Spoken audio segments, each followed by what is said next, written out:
Hello friends. आज की video में हम डिस्कस करने वाले हैं रेगुलेशन ऑफ ग्लूकोनियोजेनेसिस। पिछले लेक्चर में हमने डिस्कस किया था रेगुलेशन ऑफ ग्लाइकोलाइसिस।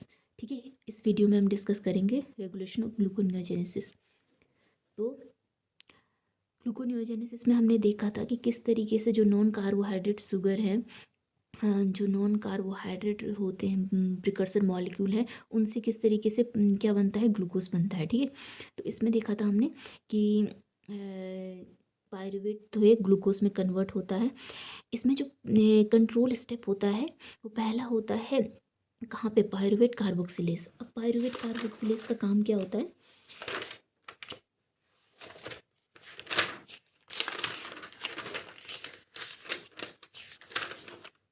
हमने ग्लूकोनियोजेनेसिस में देखा था कि क्या होता है, पायरुवेट होता है।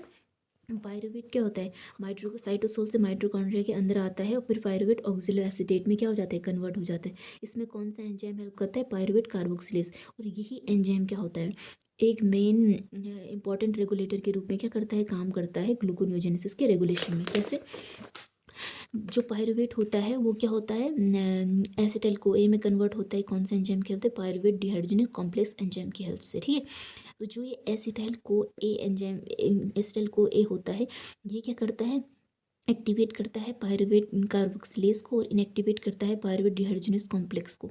अब ये ऐसा क्यों करता है, ये ऐसा इसलिए करता है, एसिटाइल को एक फंक्शन क्या होता है, ये क्या करता है, सिट्रिक एसिड साइकिल में जाता है, एनर्जी का क्या करता है, सिंथेसिस करता है। अगर बहुत सारे एसिटाइल को ए पहले से ही प्रेजेंट होंगे तो वो कहेगा कि भाई अब एनर्जी की सिंथेसिस करने की ज़रूरत नहीं है, क्योंकि मैं पहले से ही बहुत ज़्यादा हूँ, मैं एनर्जी बना सकता हूँ। तो वो क्या कहेगा कि भाई पायरुवेट अब तो एसिटाइल को ए मत बना, एनर्जी की सिंथेसिस मैं खुद ही कर लूँगा, क्योंकि मेरे पास बहुत सारे एसिटाइल को ए भाई बहन प्रेजेंट है। तो क्या कर तू क्या कर, पायरुवेट को क्या कर दे, ऑक्जेलो एसीटेट में कन्वर्ट कर दे। तो इस तरीके से क्या करता है, एसिटाइल को ए पायरुवेट कार्बोक्सिलेज को क्या कर देता है, एक्टिवेट कर देता है। जब पायरुवेट कार्बोक्सिलेज एक्टिवेट हो जाएगा तो पायरुवेट कन्वर्ट हो जाएगा किसमें, ऑक्जेलो एसीटेट में। ठीक है, तो एसिटाइल को ए क्या होता है, पॉजिटिव एलोस्टेरिक मॉड्यूलेटर होता है। तो आपको बताया था कि पॉजिटिव एलोस्टेरिक मॉड्यूलेटर क्या होते हैं, जो क्या करेंगे, किसी भी एंजाइम्स की एक्टिविटी को इंक्रीज कर देते हैं, उन्हें क्या कहेंगे, पॉजिटिव एलोस्टेरिक मॉड्यूलेटर कहेंगे। ठीक है, तो ये क्या करेगा, पायरुवेट जो कार्बोक्सिलेज एंजाइम्स है उसकी एक्टिविटी को इंक्रीज कर देगा, जिससे कि क्या होगा, बहुत ज़्यादा क्या होगा, पायरुवेट किस में कन्वर्ट होते जाएंगे, ऑक्जेलो एसीटेट में। ठीक है, और वहीं ये नेगेटिव मॉड्यूलेटर होते हैं पायरुवेट डिहाइड्रोजनेज कॉम्प्लेक्स के लिए।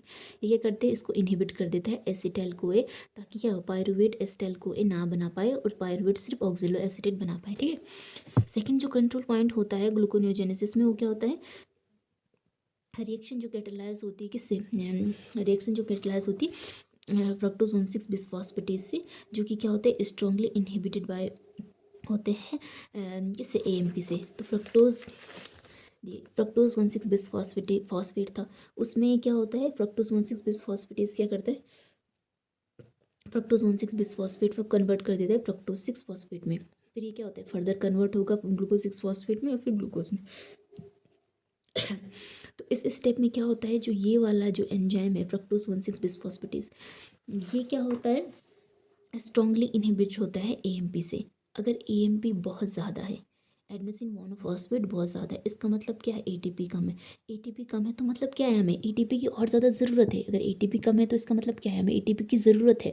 अगर हमें एटीपी की ज़रूरत है तो हम क्या कहेंगे, हम क्या पायरुवेट से ग्लूकोज बनाएंगे, नहीं, हम क्या बनाएंगे, ग्लूकोज से पायरुवेट बनाएंगे। और फिर पायरुवेट अगर हमारे पास है तो हम उससे क्या बनाएंगे, एसिटाइल को ए, जिससे कि क्या हो पाए, एटीपी की सिंथेसिस हो पाए, क्योंकि एटीपी कम है।